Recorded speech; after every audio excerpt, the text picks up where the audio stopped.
শীতে এখন নতুন নতুন ফুলকপি পাওয়া যাচ্ছে, আর ফুলকপির সাথে এরকম বড় বড় সুন্দর সুন্দর পাতা এবং ডাঁটি পাওয়া যায়। তো এই ডাঁটিগুলি দিয়ে দারুণ একটা সবজি বানানো যায়, যে সবজিটা খেতে কিন্তু ফুলকপি থেকে কম কিছু লাগে না। তো আজকে আপনাদের সাথে ফুলকপির ডাঁটার রেসিপি শেয়ার করব। এই রেসিপিটা যদি রান্না করে থাকেন এইভাবে, তাহলে এইভাবে রান্না করলে আর কখনোই ফুলকপির ডাঁটা ফেলে দেবেন না। এর জন্য ফুলকপির ডাঁটাগুলির পাতাগুলি আমি খুব ভালোভাবে ছাড়িয়ে নিচ্ছি আর ডাঁটাগুলিকে আলাদা করে নিচ্ছি। এবার ডাঁটার গায়ে যেন পাতা না থাকে সেই জন্য এইভাবে ভালো করে ছুলে নেব। আর উপরে একটা আঁশ মতন থাকে, সেটা ফেলে দিতে পারলে ভীষণ ভালো হয়, কারণ ফুলকপির ডাঁটাটা আরও খুব সুন্দরভাবে গলে যাবে। এমনিতেও এখন ফুলকপির ডাঁটা খুব কচি কচিই হয়, তো ফেলার কোনো দরকার নেই, তাও আমি এখানে ফেলে দিলাম। ফেলে দিলে খেতে যত ফুলকপির ডাঁটাটা সুন্দরভাবে গলে যাবে বা নরম হবে তত খেতে কিন্তু ভালো হবে। তো এইভাবে কুচি কুচি করে কেটে নিচ্ছি। আপনারা চাইলে যেরকম ডাঁটা আছে সেইভাবে একটু উপরের আঁশটা ছুলে তারপর রেখে দিতে পারেন। তো এইভাবে কুচি কুচি করে বেশ চচ্চড়িতে বেশ ভালোই লাগে খেতে। তো এই জন্য 4 ভাগ করে কুচি কুচি করে একদম সরু সরু পাতলা পাতলা করে নিলাম। এইবার এর মধ্যে লবণ দিয়ে হালকা জলে ভাপিয়ে নেব, গরম জলে ভাপিয়ে নেব। তো এদিকে আমি ভাপাতে আমি আর একটা মশলা তৈরি করে নিচ্ছি। এখানে শিলনোড়াতে আমি অল্প সাদা সর্ষে দিয়ে আর একটু কাঁচা লঙ্কা দিয়ে, তারপরে সর্ষের মধ্যে নুন আর হলুদ দিয়ে দিলাম, যাতে সর্ষেটা বাটার পরে তিতকুটে না হয়ে যায়। এর জন্য সবসময়ই আমি সর্ষে বাটার সময় নুন আর হলুদ দিয়ে বাটি, আর কাঁচা লঙ্কা, এই 3টে জিনিস দিলে অ্যাড করলে সর্ষে কখনোই তিতকুটে হয়ে যাবে না। তো এখানে আমি হলুদ সর্ষে নিয়েছি বা খোসা ছাড়ানো সর্ষে নিয়েছি, আপনারা চাইলে সাদা সর্ষে ইউজ করতে পারেন। আর এইদিকে একটা কাতলা মাছের মাথা আছে, তো 2 ভাগ করা মাথা, এটাকে একটু নুন হলুদ মাখিয়ে নিচ্ছি।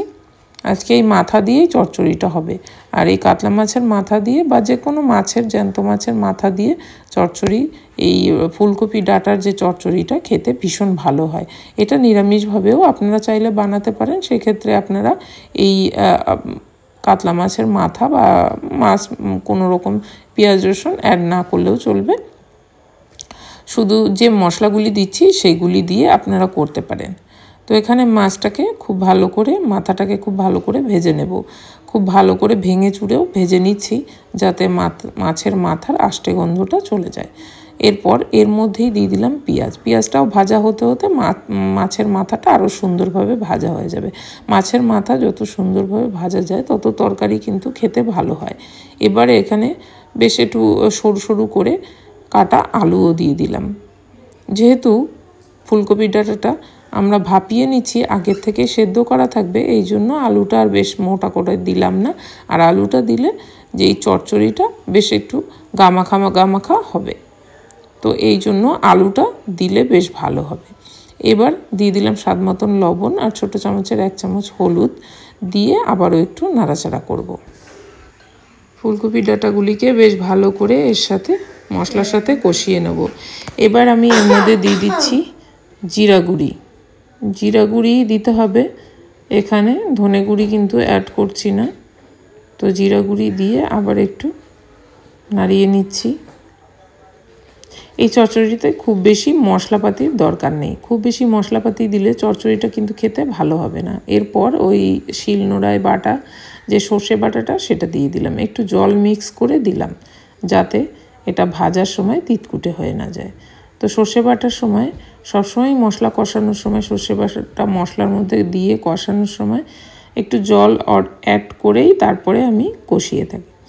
তো এইবার সব কিছু কষানো হয়ে গেলে সামান্য জল দিয়ে দিচ্ছি, যেহেতু এটা চচ্চড়িটা একদম গামাখা হবে, তো সেই জন্য এখানে জলটা কম ইউজ করলাম। আর এখানে বেশ অনেকটা পরিমাণ কাঁচা লঙ্কা দিয়ে দিলাম, কারণ চচ্চড়িটাতে কাঁচা লঙ্কা দিলে, মানে লঙ্কার পরিমাণটা বেশি দিলে খেতে ভালো হবে, একটু ঝালঝালি বেশি টেস্টফুল হয়। আর যেহেতু সর্ষে বাটা দিয়েছি, যার জন্য একটু টেস্টটাকে ব্যালেন্স করার জন্য একটু চিনি দিয়ে দিলাম। চিনিটাও দিতে হবে, নাহলে খেতে ভালো হবে না। তো একবার ঢাকা দিয়ে লো আঁচে এটাকে রান্না করে নেব, যতক্ষণ না আলুগুলি একদম গলে গিয়ে একদম গামাখা হয়ে যাচ্ছে। তরকারিটা। তো ততক্ষণ পর্যন্ত এটাকে লো আঁচে দিয়ে বেশ অনেকক্ষণ ধরে এটাকে রান্না করে নিতে হবে। এটাকে যত ধিমে আঁচে রান্না করা যাবে ততই কিন্তু খেতে ভালো হবে। এবার দিয়ে দিলাম লাস্টে নামানোর আগে ধনেপাতা আর একটু সামান্য গরম মশলা। গরম মশলাটা দেওয়ার ফলে আর এই যে ধনেপাতাটা দেওয়ার ফলে এর টেস্ট কিন্তু দুর্দান্ত হয়। আপনারা বাড়িতে এইভাবে ট্রাই করে দেখতে পারেন, ভীষণই ভালো হয় খেতে। আর আমার ভিডিওটা আপনাদের কেমন লাগলো জানাতে একদম ভুলবেন না। এই পর্যন্ত যারা ভিডিও দেখেছেন তাদেরকে অসংখ্য ধন্যবাদ আমার ভিডিওটা দেখার জন্য। আর যারা আমার চ্যানেলটিকে সাবস্ক্রাইব করে আমাকে লাইক করে কমেন্ট করে আমার সঙ্গে আছেন তাদেরকেও জানাই অসংখ্য ধন্যবাদ। আজকের মতন ভিডিওটা এখানেই এন্ড করছি। আবার দেখা হচ্ছে নেক্সট ভিডিওতে। ততক্ষণের জন্য সবাই আপনারা ভালো থাকবেন, সুস্থ থাকবেন।